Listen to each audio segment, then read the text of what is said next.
Hello everyone, welcome back to the classes. जैसा कि आप सभी जानते हैं, इस चैनल पर हम यूजीसी नेट के प्रीवियस ईयर क्वेश्चंस को डिस्कस कर रहे हैं। अभी तक हम माइक्रो इकोनॉमिक्स के प्रीवियस ईयर क्वेश्चंस को डिस्कस कर रहे हैं और इस सीरीज में हम प्रोड्यूसर थ्योरी, कंज्यूमर थ्योरी और अनसर्टेनिटी एंड रिस्क के अब तक जितने भी प्रीवियस ईयर क्वेश्चन पूछे गए हैं उन सबको खत्म कर चुके हैं। ठीक है, आज की इस क्लास में हम मार्केट के भी सारे प्रीवियस ईयर क्वेश्चंस को खत्म कर देंगे। आई एम जस्ट अज्यूमिंग कि आप लोगों को मेरा लेक्चर बहुत अच्छा लगता है और जिस तरीके से मैं आपको क्वेश्चन सॉल्व करना बताती हूँ ये आपको काफी हेल्प करता है इन योर एग्जामिनेशन। अगर इन वीडियोस से, इन क्लासेस से आपकी जरा सी भी हेल्प हो रही है तो please please just like the video, channel को सब्सक्राइब कीजिए और इस वीडियो को अपने दोस्तों के साथ शेयर कीजिए so that we could get the motivation to do the things right. शुरू करते हैं आज की क्लास में पहले क्वेश्चन से। तो हम 61 क्वेश्चन पहले कर चुके हैं। आज की क्लास में हमें 62 क्वेश्चन जो है उससे शुरू करना है। 62 जो क्वेश्चन है वो डायग्राम बेस्ड क्वेश्चन है और उसमें डायरेक्शंस दी हैं। Go through the following paragraph and diagram and the questions given below. Monopoly charges a price above marginal cost. ठीक है. Not all consumers who value the good at more than it costs buy it. Thus the quantity produced and sold by a monopoly is below the socially efficient level. ठीक है. ये सब हमको पता है। जब मैंने आपको क्लास में मोनोपोली की थ्योरी पढ़ाई थी तो ये सब तो मैंने उसमें भी पढ़ाया था। Nothing new. The deadweight loss represented by the area of the triangle between the demand curve and the marginal cost curve. Correct. यानी कि इसमें आपको डायरेक्शंस दी गई हैं कि मोनोपोली जो है वो कितना प्राइस चार्ज करता है। ठीक है, और सोशली एफिशिएंट लेवल क्या होता है और डेडवेट लॉस जो है वो किससे रिप्रेजेंट किया गया है। क्वेश्चंस देखते हैं क्या पूछा गया है। This is the question, what price will be charged under monopoly. ठीक है, तो जब हमने मोनोपोली का इक्विलिब्रियम पढ़ा था तो हमने उसमें क्या पढ़ा था, this is output, this is price. तो हमने पढ़ा था कि एवरेज रेवेन्यू होता है, उसके नीचे मार्जिनल रेवेन्यू होता है। ठीक है, और मार्जिनल कॉस्ट होती है। मार्जिनल रेवेन्यू और मार्जिनल कॉस्ट जहां पे कट करते हैं वहां पे हमें ऑप्टिमम लेवल ऑफ आउटपुट मिलता है, यानी कि हम ओएम लेवल ऑफ आउटपुट जो है वो प्रोड्यूस करेंगे at the level of equilibrium. Output कितना प्रोड्यूस करेंगे, ओएम।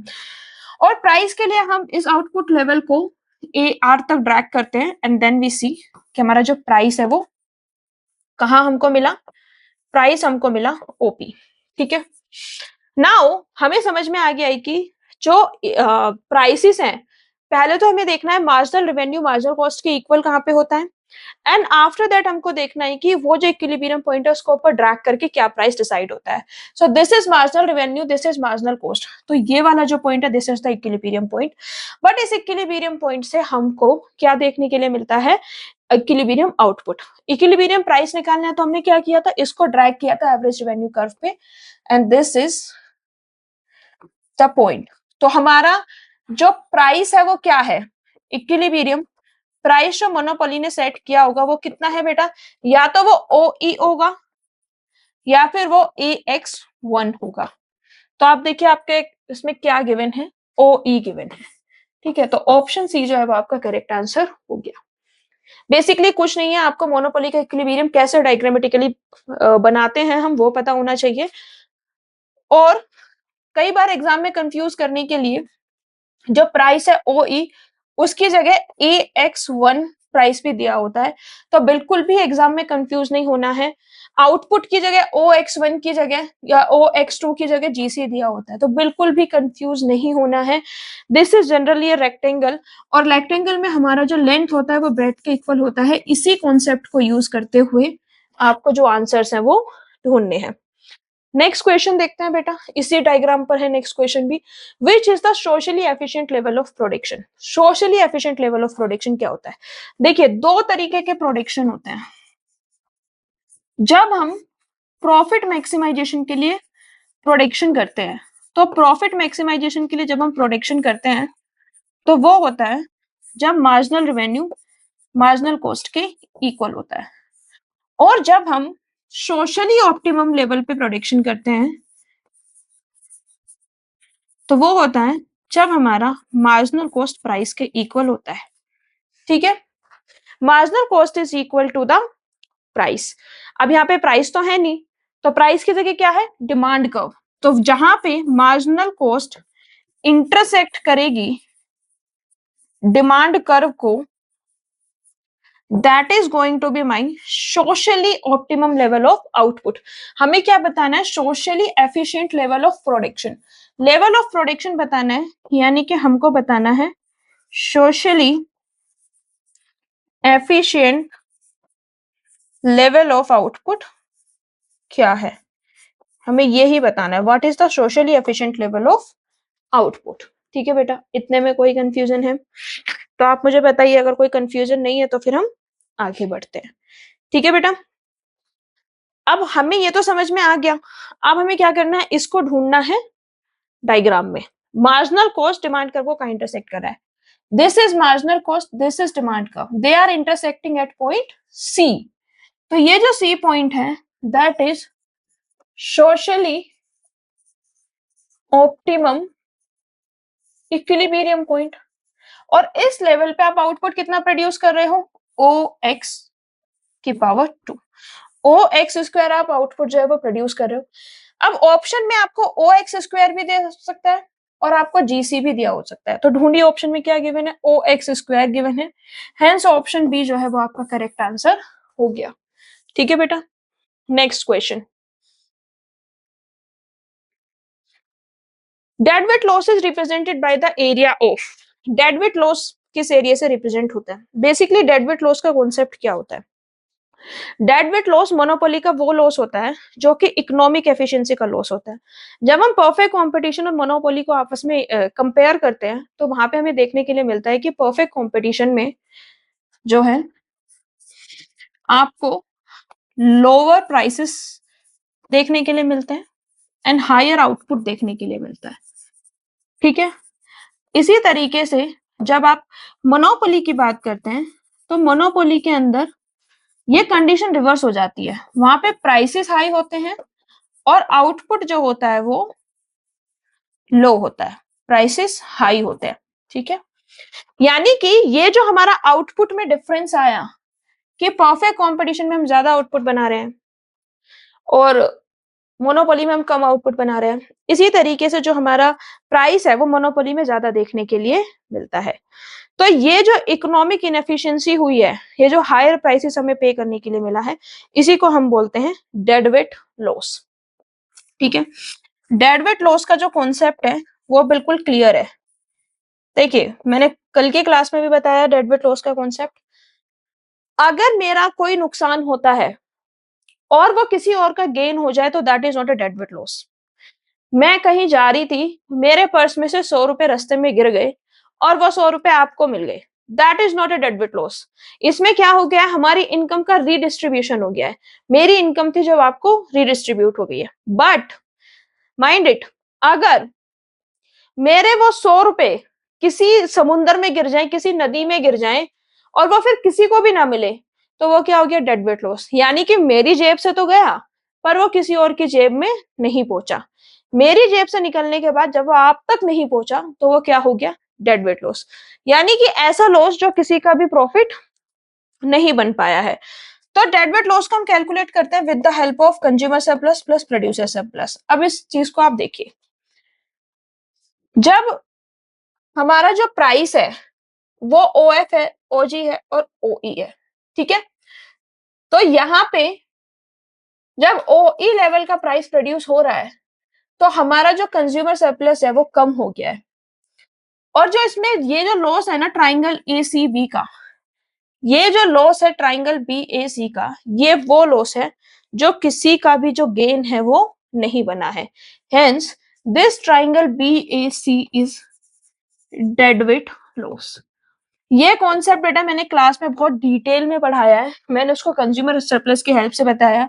मैंने बताया है कि ये परफेक्ट कंपटीशन है, ये मार्जिनल कॉस्ट है, ये एवरेज रेवेन्यू है, मार्जिनल रेवेन्यू है, आपका परफेक्ट कंपटीशन में किस तरीके से कंज्यूमर सरप्लस जो होता है वो मैक्सिमम होता है, फिर जो आपको लॉस होता है, तो वो सब मैंने बहुत डिटेल में बताया हुआ है। तो ए बी सी जो ट्राइंगल है वो आपका डेडवेट लॉस है, हेंस आपका जो ऑप्शन डी है वो करेक्ट हो गया है। ठीक है, नेक्स्ट क्वेश्चन देखते हैं। Which amongst the following market forms leads to the most efficient allocation of resources? सबसे ज्यादा efficient allocation जो resources का होता है वो कहां पर होता है, वो हमको बताना है। क्या मोनोपोलिस्टिक कंपटीशन में होता है? नहीं होता। मोनोपोली में तो हो ही नहीं सकता। अभी हमने देखा थोड़ी देर पहले की जो मोनोपोली है उसमें डेडवेट लॉस जो है वो हमको देखने के लिए मिलता है। सबसे ज्यादा जो एफिशिएंट एलोकेशन ऑफ रिसोर्सेज होता है वो परफेक्ट कंपटीशन में होता है, क्योंकि जो परफेक्ट कंपटीशन होता है उसमें जो इक्विलिब्रियम होता है, उसमें जो प्रोडक्शन होता है वो होता है price is equal to marginal cost. यानी कि हम कंज्यूमर से उतना ही प्राइस चार्ज कर रहे हैं जितना हमारा मार्जिनल कॉस्ट आ रहा है। उससे बेस्ट तो कुछ हो ही नहीं सकता कि हमारा कोई मार्कअप नहीं है। ठीक है, ये ऐसा मार्केट स्ट्रक्चर है जिसमें फर्म के पास कोई भी प्राइसिंग पावर नहीं होती है और जो रिसोर्सेज है वो इस तरीके से अलोकेट किए जाते हैं कि कंज्यूमर और प्रोड्यूसर सरप्लस दोनों मैक्सिमम होते हैं। लेकिन बाकी की जो है मोनोपोलिस्टिक कंपटीशन, मोनोपोली, ओलिगोपोली, ये हमारी बेटा इम्परफेक्ट मार्केट स्ट्रक्चर्स हैं। और इम्परफेक्ट मार्केट स्ट्रक्चर से क्या मतलब है? इम्परफेक्ट मार्केट स्ट्रक्चर्स के पास कुछ डिग्री ऑफ मोनोपोली पावर होता है, कुछ डिग्री ऑफ कंट्रोल होता है, and because they have some degree of market power, they have some degree of control, तो आपका जो प्राइसेस होता है वो मार्जिनल कॉस्ट से ज्यादा होता है। इसकी वजह से इनएफिशिएंसीज होती है, कंज्यूमर वेलफेयर का लॉस होता है जिसको हम डेडवेट लॉस के नाम से जानते हैं। ठीक है, इसीलिए जो परफेक्ट कंपटीशन मार्केट फॉर्म है केवल उसी में आपका जो एफिशिएंट एलोकेशन ऑफ रिसोर्सेज है वो देखने के लिए मिलता है। Next question, which of the following are true for an oligopolistic market? इसमें से कौन सी कंडीशन ऐसी है जो ओलिगोपोलिस्टिक मार्केट के लिए ठीक है? पहली condition, the demand curve of the oligopolistic market is indeterminate. Correct. जो डिमांड कर्व होता है वो काइंड ऑफ इनडिटरमिनेट होता है, और ऐसा क्यों होता है? बिकॉज जो ओलिगोपोली फर्म होती है उसमें जो एक्शंस होते हैं इंटरडिपेंडेंट होते हैं। मेरे आउटपुट और प्राइसिंग डिसीजंस डिपेंड करते हैं राइवल के आउटपुट डिसीजंस पे, और जो राइवल के आउटपुट और प्राइसिंग डिसीजन है वो मेरे आउटपुट प्राइसिंग डिसीजन को इम्पैक्ट करते हैं। ठीक है, तो डिमांड कर्व बनाना थोड़ा डिफिकल्ट हो जाता है क्योंकि ये पता लगाना बहुत मुश्किल हो जाता है कि जो कॉम्पिटिटर्स हैं वो प्राइस और आउटपुट डिसीजन पे कैसे रिएक्ट करेंगे। There is a possibility of only two seller. Yes, correct. Oligopoly में पॉसिबिलिटी है कि केवल दो सेलर हों। कुरनोट का जो डिओपोली मॉडल है वो बहुत फेमस मॉडल है जिसमें केवल आपको दो ही सेलर जो होते हैं वो देखने के लिए मिलते हैं। द प्रोडक्ट में भी होमोजीनियस और डिफरेंशिएटेड। करेक्ट, प्रोडक्ट जो होता है वो होमोजीनियस भी हो सकता है, डिफरेंशिएटेड भी हो सकता है। जैसे अगर कोई दो कंपनियां ऑयल बना रही हैं या स्टील बना रही हैं, डिफरेंशिएटेड हो सकता है कार्स के केस में, बाइक के केस में, इलेक्ट्रॉनिक्स के केस में। तो this is also a very good possibility. Next is their free entry and exit out of the market. No, this is not the correct. ये जो है ये करेक्ट नहीं है। ये option D is not the correct answer, क्योंकि जो oligopolistic market होती है उसमें जो एंट्री होता है वो इतना आसान नहीं होता है, क्योंकि एक बहुत ज्यादा बैरियर्स टू एंट्री होता है, हाई स्टार्टअप कॉस्ट होता है, रॉ मटेरियल को कंट्रोल करती हैं एग्जिस्टिंग फर्म्स। ठीक है, जिसकी वजह से इजी एग्जिट नहीं हो पाता है। तो ऑप्शन डी जहां है वो एलिमिनेट कर दीजिए। ऑप्शन ए को एलिमिनेट कर दीजिए, ऑप्शन सी को एलिमिनेट कर दीजिए, सॉरी ऑप्शन सी में तो डी है ही नहीं ना, तो ऑप्शन बी को एलिमिनेट कर दीजिए और ऑप्शन डी को एलिमिनेट कर दीजिए। ऑप्शन सी को एलिमिनेट, फिर मैंने वही गलती कर दी, ऑप्शन बी को एलिमिनेट करना है हमको। ठीक है, तो option C is going to be the correct answer. हमें ऑप्शन से ही आंसर का पता चल गया है, बट फिर भी हम देखते हैं। There is an importance of advertisement cost. Yes, that is the correct.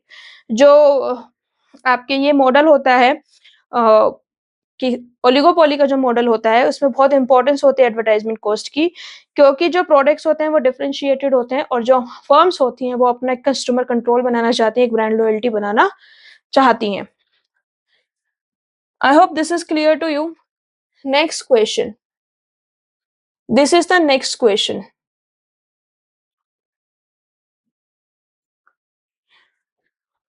Given below are the two statements. Under first degree price discrimination, monopolists sell units of output of different prices and these prices may differ from person to person. Correct.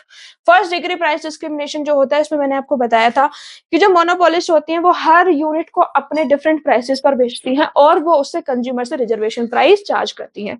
यानी कि consumer जितना maximum पे करना चाहता है, he ended up paying almost that. ठीक है, तो ही पेज मोर। करेक्ट, इतने में कोई confusion? And apart from that, इसमें एक और चीज है, फर्स्ट डिग्री जो प्राइस डिस्क्रिमिनेशन होता है उसमें जो आपका कंज्यूमर सरप्लस होता है वो 0 होता है। तो स्टेटमेंट फर्स्ट आपका सही हो गया। तो स्टेटमेंट 1 आपका क्या है, ट्रू। स्टेटमेंट सेकंड क्या है, under third degree price discrimination. Third degree price discrimination की बात हुई है तो पहले हम थर्ड डिग्री प्राइस डिस्क्रिमिनेशन की ही बात करते हैं। थर्ड डिग्री प्राइस डिस्क्रिमिनेशन का मतलब होता है जब मार्केट को हम सेग्रीगेट करते हैं इनटू डिफरेंट जोन्स, किसी भी बेसिस पे कर सकते हैं, और हर एक सेगमेंट से हम डिफरेंट प्राइसेस जो है वो चार्ज करते हैं। ठीक है, अब under third degree price discrimination, monopolist sell different units of output for different prices but every individual who buys the same amount. नहीं, ये गलत बात है, दिस इज नॉट करेक्ट। हम मार्केट को सेगमेंट करते हैं बिटवीन द 2 और 3 और 4 फैक्टर्स, ठीक है, लेकिन जो उस एक मार्केट के लोग हैं, जो सेगमेंटेड मार्केट के बायर्स हैं, वो आपका सेम प्राइस ही पे करते हैं। ठीक है, मोनोपोलिस्ट जो होते हैं वो डिफरेंट यूनिट्स को डिफरेंट प्राइसेस पर सेल करते हैं, यानी कि वो सेम अमाउंट पे करते हैं इन द वन सेगमेंट। तो ये स्टेटमेंट जो है वो आपका फॉल्स हो गया। ठीक है, Hence, statement 1 is true and statement second is false. That is why आपका ऑप्शन सी जो है वो करेक्ट हो गया। ठीक है, ऑप्शन सी जो है that is the correct answer. ठीक है बेटा, नेक्स्ट देखते हैं, next question. This is the next question, which one of the following is not a characteristics of market structure.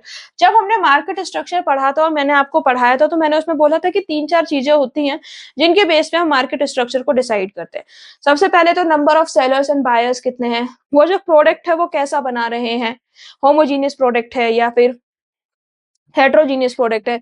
दूसरा, freedom of entry and exit कितनी है। इसी तरीके से मैंने आपको 4-5 कंडीशंस बताई थी, तो वही कंडीशंस पूछी गई है कि उसमें से कौन सी एक ऐसी कंडीशन है जो मार्केट स्ट्रक्चर की कंडीशन नहीं है, नॉट ए कैरेक्टरिस्टिक्स।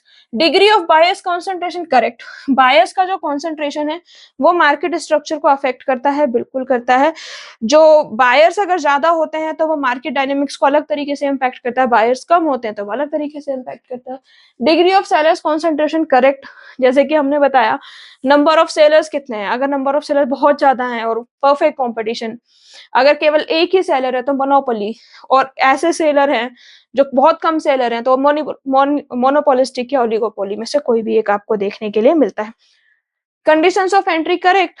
जो इंडस्ट्री है उसमें freedom of entry and exit है या नहीं, वो भी हेल्प करती है हमको डिसाइड करने में। वर्टिकल इंटीग्रेशन, नहीं, वर्टिकल इंटीग्रेशन मार्केट स्ट्रक्चर का फॉर्म नहीं है। वर्टिकल इंटीग्रेशन जो है वो इंटरनल फॉर्म की बात होती है। वर्टिकल इंटीग्रेशन का मतलब ये होता है जब हम फर्म्स के एक्सपेंशन की बात करते हैं into different stages of production और distribution, which is more about a firm's internal strategy and structure, it is not the market structure. ठीक है, तो ऑप्शन डी जो है वो आपका करेक्ट आंसर हो गया। ठीक है, next question, the demand and supply function for Cobb-Map model are given below. Choose the right answer related to intertemporal equilibrium, price and the nature of the equilibrium. Quantity demanded given है, quantity supply given है। Quantity demanded is equal to 19 minus 6 pt.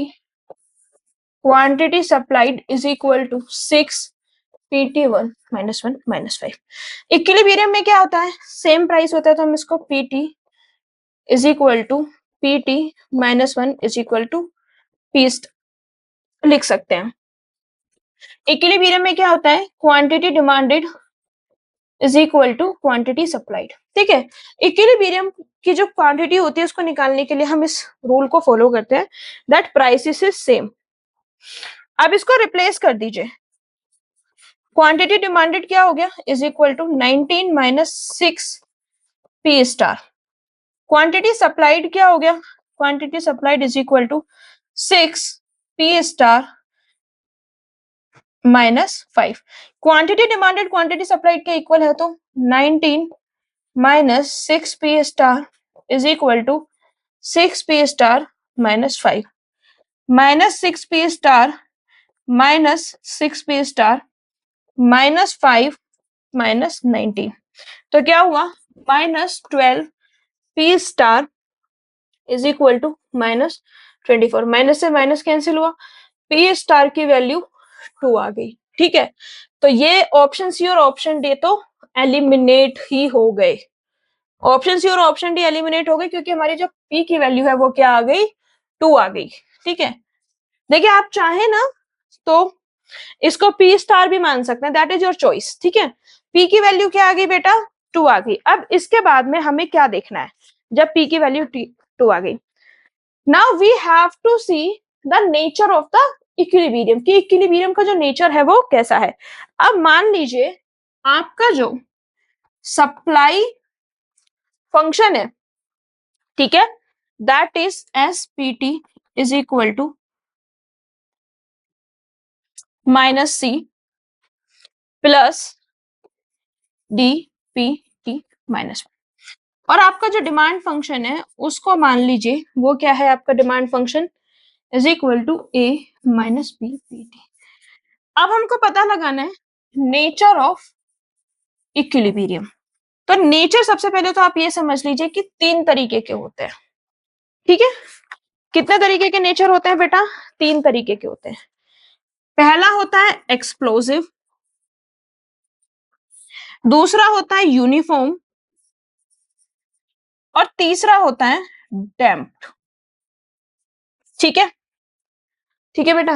अब in nature को हम पता कैसे लगाते हैं, कुछ नहीं करना है हमको, जो स्लोप है उसकी वैल्यू देखनी है। ठीक है, और एब्सोल्यूट वैल्यू देखनी है। इसमें जो डिमांड का स्लोप है वो हम किससे रिप्रेजेंट कर रहे हैं, बी से। सप्लाई का जो स्लोप है वो किससे रिप्रेजेंट कर रहे हैं, डी से। तो अगर मेरा डी की वैल्यू बी से ज्यादा होगा तो क्या हो जाएगा, एक्सप्लोसिव। ठीक है, अगर डी की वैल्यू बी के बराबर हो जाए तो क्या हो जाएगा, यूनिफॉर्म। ठीक है, अगर डी की वैल्यू बी से कम हो जाए तो मेरा क्या हो जाएगा, डैम्प्ड हो जाएगा। सबसे पहले तो इस क्वेश्चन को देखते हैं। इस क्वेश्चन में देखिए बी की वैल्यू क्या है, 6। मैंने क्या बोला, एब्सोल्यूट वैल्यू को देखिए। ठीक है, डी की वैल्यू क्या है, 6। तो बी और डी की वैल्यू में क्या रिलेशन आया, value of D is equal to value of B.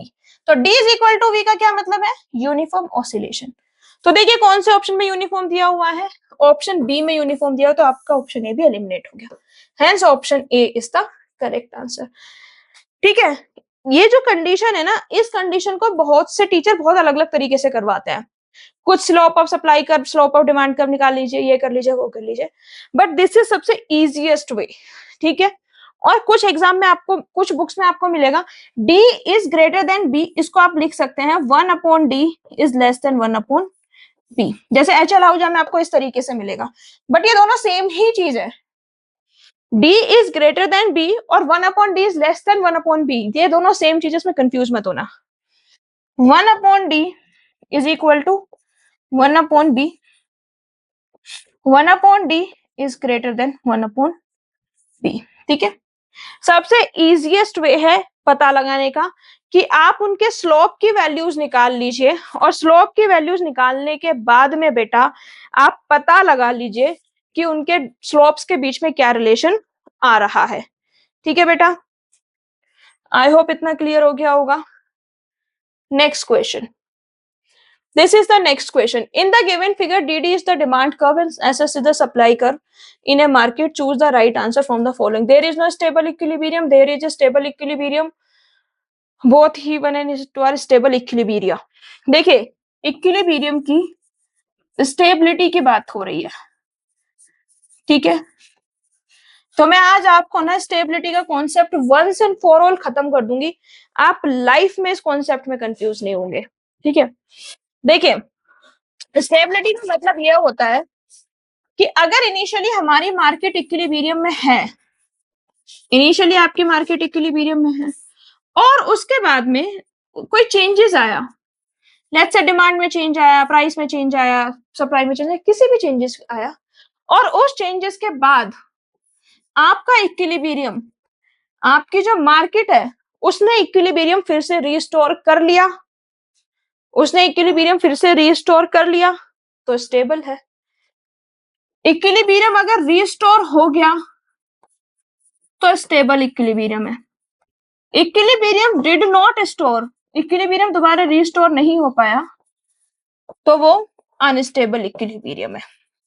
अब देखिए, this is price,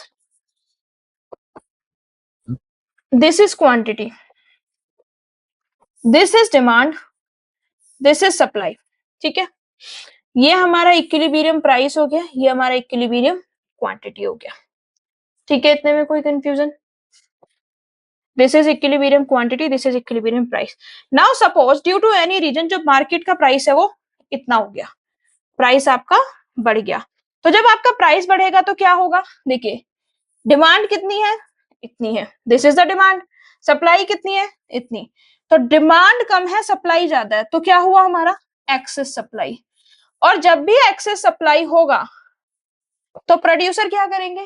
producer simple सी एक चीज करेंगे कि भाई अपने प्राइस को कम कर देंगे क्योंकि स्टॉक बहुत पड़ा हुआ है। तो क्या होगा? अल्टीमेटली जो मेरा प्राइस है वो कम हो जाएगा और मैं इक्विलिब्रियम की तरफ आ जाऊंगी। अगेन अगर मेरा प्राइस कम हो जाता है इक्विलिब्रियम प्राइस से, तो इसमें क्या होगा? इस कंडीशन में देखिए, सप्लाई तो इतनी है और डिमांड इतनी है, this is supply, this is demand, correct. यानी कि आपकी सप्लाई कम है, डिमांड ज्यादा है, तो ये कौन सा केस हुआ? ये आपका एक्सेस डिमांड का केस हुआ। और जब भी एक्सेस डिमांड होती है तो कुछ बायर्स अनसेटिस्फाइड हो जाते हैं, और बायर्स जब अनसेटिस्फाइड हो जाते हैं तो फिर वो प्राइस थोड़ा ज्यादा पे करने के लिए रेडी होते हैं, hence they will increase the price and again they will reach to the equilibrium. यानी कि इन दोनों कंडीशन में, प्राइस बढ़े या प्राइस कम हो, इक्विलिब्रियम रिस्टोर हो रहा है। तो ई हमारा क्या हो गया? ये एक स्टेबल इक्विलिब्रियम हो गया। ठीक है, अब एक और सिनेरियो लेते हैं। Let's say this is price and this is quantity. ठीक है, ये हमारा डिमांड कर्व है और ये हमारा सप्लाई कर्व है। ठीक है, this is our demand curve, this is our supply curve, ये हमारा इक्विलिब्रियम है। ठीक है, ये प्राइस क्वांटिटी। अब अगर मान लीजिए प्राइस बढ़ जाता है तो यहाँ पे हो गया। अब प्राइस जब बढ़ा तो सप्लाई इतनी है और डिमांड कम है। ठीक है, तो ये क्या कंडीशन हुई? एक्सेस डिमांड की। एक्सेस डिमांड की कंडीशन में क्या करते हैं हम? प्राइस को क्या कर रहे थे? कम कर रहे थे। यहाँ पे क्या होगा? एक्सेस डिमांड की सिचुएशन में, this is excess demand, excess demand में आप क्या करते हो? प्राइस को बढ़ाते हो। और जब आप यहाँ पर ऑलरेडी आपका प्राइस है, इक्विलिब्रियम प्राइस ओपी है, आप ओपी 1 पर ऑलरेडी है, और आप अगर अपना प्राइस बढ़ाएंगे एक्सेस डिमांड की वजह से, तो इक्विलिब्रियम तो कभी भी रिस्टोर नहीं होगा। इसी तरीके से अगर प्राइस कम हो जाता है तो एक्सेस सप्लाई की सिचुएशन बनेगी। एक्सेस सप्लाई में आपको क्या करना होता है? एक्सेस सप्लाई में आपको प्राइस कम करना होता है, लेकिन यहाँ पे आप क्या करोगे? प्राइस को बढ़ाओगे। तो ये क्या हो गया? Unstable equilibrium. तो एक ऐसा इक्विलिब्रियम जो यूनिक हो और जो स्टेबल हो, वो कब पॉसिबल है? जब हमारा डिमांड कर्व जो है वो डाउनवर्ड स्लोपिंग हो। ठीक है, और उसके साथ में जब हमारा सप्लाई कर्व है वो अपवर्ड स्लोपिंग हो। अब इसमें देखिए दो इक्विलिब्रियम है, डिमांड कर्व डाउनवर्ड स्लोपिंग है, क्या सप्लाई कर्व अपवर्ड स्लोपिंग है? नहीं। तो क्या E2 मेरा स्टेबल इक्विलिब्रियम होगा? नहीं होगा। यहाँ पर देखिए, डिमांड कर्व डाउनवर्ड स्लोपिंग है, करेक्ट। सप्लाई कर्व, इस पॉइंट पर मेरा जो सप्लाई कर्व है वो अपवर्ड स्लोपिंग है, तो E1 क्या होगा? मेरा स्टेबल इक्विलिब्रियम होगा। तो E1 is a stable equilibrium and E2 is not a stable equilibrium. E1 is a stable equilibrium though E2 is an unstable equilibrium, hence option C जो है वो करेक्ट हो गया। Next question, let's see the next question. Suppose an economy is in the medium run equilibrium, कोई भी economy है वो medium run equilibrium में है। Now the government enacts a law making entry of new firms difficult. ठीक है जी, new firms जो है उनकी एंट्री डिफिकल्ट हो गई है, which increases the monopoly power of the existing firm, correct. Entry difficult होगी तो मोनोपोली पावर बढ़ जाएगी। Which of the following statements are true? Output level will be lower in the medium, correct. जब भी monopoly power आएगा तो output जो है वो कम हो जाएगा, क्योंकि जो मोनोपोली पावर होती है उसमें जो कंपटीशन जो है वो कम हो गया और फर्म जो है हम हायर प्राइस चार्ज करेंगे, हायर प्राइस चार्ज करेंगे to get the maximum revenue. और जब भी आप प्राइस हाई चार्ज करते हो तो आपका जो आउटपुट है वो कम हो जाता है। Output level will be lower in the short run, correct. Again the same logic, price level will be higher in the medium run, correct, price आप ज्यादा चार्ज करोगे क्योंकि अब जो कंपटीशन है वो खत्म हो गया है, correct, price level will be higher in the short run, correct, hence option A B C and D correct, चारे ऑप्शन जो है वो करेक्ट हो गए। कितना इजी क्वेश्चन है, बिल्कुल कॉमन सेंस और लॉजिक के बेस पे। Next question, this is the next question. The reaction pattern in the oligopoly market is determined by which of the following formula? 1/2 market demand minus 1/2 current output of the rival firm. नहीं, ये जो formula है this is QI is equal to 1/2 QD minus QR. इसमें आपका क्या है, ये जो QI है that is the reaction function of firm. QD क्या है आपका, market demand, QD is market demand and QR क्या है, what is QR? Current output of rival firm. This is current output of rival firm. ठीक है, यानी कि जो फॉर्मूला है वो ये बताता है कि ये जो फर्म है वो एडजस्ट करेगी अपने आउटपुट लेवल को based on half of the difference. किसका डिफरेंस का हाफ, मार्केट डिमांड जो है और जो करंट आउटपुट है राइवल फर्म का, उसका जो डिफरेंस होगा वो हाफ कर देंगे। यानी कि अगर मार्केट डिमांड 100 की है और करंट आउटपुट 60 का है, ठीक है, तो उसका डिफरेंस क्या हुआ, 40 divide by 2 is equal to 20। तो कहाँ है ये 1/2 market demand minus current output of the rival firm. Hence option D is the correct answer. Next question. This is the next question. A monopolist produces two goods X and Y. The demand function for each good is given. Determine the maximum revenue. आपको demand function given है good x का और आपको maximum revenue निकालना है, यानी कि आपको दोनों का मैक्सिमम रेवेन्यू निकालना है। तो आप क्या करोगे बेटा, पहले एक का निकालोगे, फिर दूसरे का निकालोगे और फिर दोनों को ऐड कर दोगे। तो प्राइस फंक्शन हमको गिवन है, इससे हम रेवेन्यू फंक्शन कैसे निकालेंगे, रेवेन्यू क्या होता है, total revenue price into quantity, so x into P x is equal to x, P x क्या है 36 minus 3x is equal to 36 minus 3x square. This is revenue function. इसको maximise करना है तो सबसे पहले फर्स्ट डेरिवेटिव निकालो with respect to x, क्या है 36 माइनस 6x, ठीक है। अब आप इसका सेकंड डेरिवेटिव निकालेंगे चेक करने के लिए कि सेकंड डेरिवेटिव अगर नेगेटिव आ जाता है तो यानी कि मैक्सिमा का ही फंक्शन है। सेकंड डेरिवेटिव क्या है -6 विच इज नेगेटिव, यानी कि ये मैक्सिमम ही करेगा। किस वैल्यू पे मैक्सिमम करेगा, 36 minus 3x is equal to 0 minus 3x is equal to 36, ठीक है। इतने में कोई कंफ्यूजन है तो बताइए, इतने में कोई कंफ्यूजन है तो बताइए। अब हमको क्या करना है, इसमें से x की जो वैल्यू है वो निकालनी है।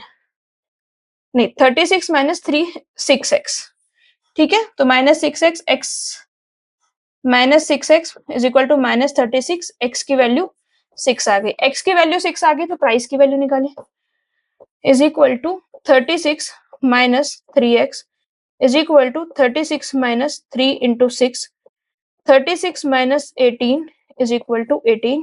Hence, revenue is equal to क्या था x into px. x क्या आया हमारा 6, px क्या आया हमारा 18. 6 into 18 क्या हुआ बेटा 108. तो गुड x का तो हमारा निकल गया। अब हमको क्या करना है, गुड y का निकालना है। Price of y is equal to 56 minus 4y. Revenue निकालिए इसका, y into py is equal to y 56 minus 4y is equal to 56y minus 4y square। Derivate कर दीजिए इसको, ry divide by 56 minus 8y। Second order derivative निकालिए, ry divide by dy square is equal to -8 which is negative. Since second order derivative is negative, इसका मतलब यह है कि ये मैक्सिमा का फंक्शन है। अब हमें क्या करनी है, y की वैल्यू निकालनी है। कैसे करेंगे, फर्स्ट डेरिवेटिव को 0 के इक्वल रख के, -8y is equal to 0 -8y is equal to -56, minus से माइनस कैंसिल हो, y इज इक्वल टू 7। ठीक है, आर वाई की क्या वैल्यू है, R Y is equal to y into P Y, P Y की वैल्यू निकालिए, P Y is equal to 56 minus 4y, 56 minus 4y क्या है 7 is equal to -28 is equal to 28, तो 7 इंटू 28। ठीक है, आर वाई की value क्या है 7 इंटू 28। ठीक है, तो ये क्या आ गया 196। तो हमारा जो टू गुड्स है, एक गुड का रेवेन्यू कितना है R X plus R Y, दोनों गुड्स के रेवेन्यू को ऐड करना है। पहले गुड का कितना है 108, दूसरे गुड का कितना है 196। अगर आप इन दोनों को ऐड करेंगे तो आपका आंसर आएगा 304। Hence correct answer is 30। Option B जो है वो आपका करेक्ट आंसर हो गया। नेक्स्ट क्वेश्चन देखते हैं। Which of the following statement about price leadership is false? इसमें से कौन सी स्टेटमेंट जो है वो गलत है। Price leadership is a form of tacit कल्यूजन, yes that is the correct thing. जो प्राइस लीडर होता है उसमें जो प्राइस लीडरशिप होती है उसमें जो फर्म होती है वो जो एक लीडर फर्म होती है वो एक प्राइसिंग डिसीजन लेती है और इसका कोई भी एक्सप्लिसिट एग्रीमेंट नहीं होता है, उसका कोई भी रिटर्न एग्रीमेंट नहीं होता है, बट बाकी की जो फर्म होती है वो उसे फॉलो करती है विदाउट एनी रिटर्न एग्रीमेंट। ठीक है, तो इसीलिए हम कह सकते हैं कि टैसिट कल्यूजन है, इसमें कोई भी रिटर्न एग्रीमेंट नहीं है स्टिल यू नो। तो ये तो ऑप्शन नहीं होगा। With dominant price leadership the leader in an industry is the biggest firm, yes. जो जनरली ये चीजें ट्रू होती हैं कि जो डोमिनेंट प्राइस लीडरशिप मॉडल होता है उसमें जो सबसे ज्यादा बड़ी और मोस्ट इन्फ्लुएंसर फर्म होती है वही आपकी जो प्राइस लीडरशिप होती है उसको डोमिनेंट करती है। With barometric price leadership the leader may change even if relative size of each firm stay the same, ये भी सही है। बैरोमेट्रिक प्राइस लीडरशिप में क्या होता है, जो फर्म होती है जब हम प्राइस को सेट करते हैं तो इट इज नॉट नेसेसरीली कि वो जो इंडस्ट्री है उसकी सबसे बड़ी फर्म हो, ये सच नहीं है। बट क्या हो सकता है कि उस फर्म को ऐसा माना जाता है कि this is the better firm, इस फर्म के पास बेटर इंफॉर्मेशन है और ये ज्यादा बेटर जजमेंट ले सकते हैं। तो जो लीडर जो होता है वो चेंज हो सकता है based on the perception regardless of its size. तो ऑप्शन सी भी सही है। Price leadership breaks down if input prices और demand condition change, that is not the correct option, ये फॉल्स है। देखें, अगर आपके इनपुट प्राइसेस चेंज होते हैं या फिर डिमांड कंडीशन चेंज होती है तो वो आपकी कॉस्ट को इफेक्ट करती है, वो आपके कॉस्ट स्ट्रक्चर को अफेक्ट करती है और उसकी वजह से आपके प्राइसेस में चेंज हो सकता है, but that does not mean कि आपका जो प्राइस लीडरशिप है वो ब्रेक डाउन हो जाएगा। Hence option D is the correct answer. देखिए, मैंने जितने भी क्वेश्चंस पॉसिबल थे, जितने भी क्वेश्चंस अभी तक पीवाईक्यू में पूछे गए हैं वो मार्केट स्ट्रक्चर के फिनिश करा दिए हैं। इससे नेक्स्ट वाली क्लास में हम फैक्टर प्राइसिंग को शुरू करेंगे। आई होप आपको सारे क्वेश्चन समझ में आ रहे हैं, हर क्वेश्चन का कॉन्सेप्ट समझ में आ रहा है और आपको ये समझ में आ रहा है कि कितने डेप्थ में कितना क्वेश्चन कौन सा टॉपिक पढ़ना है। अगर आपको मेरे लेक्चर अच्छे लग रहे हैं और आपको इनसे जरा सी भी हेल्प हो रही है, इवन 1% भी हेल्प हो रही है, तो प्लीज चैनल को लाइक कीजिए, इस वीडियो को लाइक कीजिए। आपका कुछ नहीं जाता है लाइक करने में, it's completely free of cost. आप चैनल को लाइक कीजिए, वीडियो को लाइक कीजिए, चैनल को सब्सक्राइब कीजिए और इसको अपने दोस्तों के साथ शेयर कीजिए ताकि आने वाले टाइम में हम ज्यादा से ज्यादा अच्छा कंटेंट आपके लिए लेके आ सके। कल की क्लास में मिलते हैं फैक्टर प्राइसिंग के प्रीवियस क्वेश्चन के साथ। See you soon, see you in the next class. Till then, like, share and subscribe.